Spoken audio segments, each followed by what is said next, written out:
Alright, well, it's time to put the hard drive back in. We just finished backing up the other hard drive, which was this one. It's also a SATA pulled off an Acer Aspire laptop. We backed up the files from there onto this USB drive. So now this original working laptop is going to get its hard drive put back in.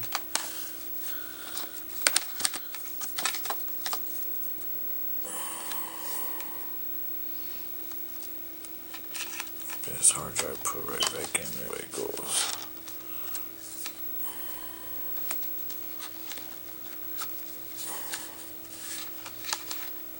Almost got it. It's a little tricky. These newer ones, they got these rubber housings. Make sure we push that wire down in there. There we go.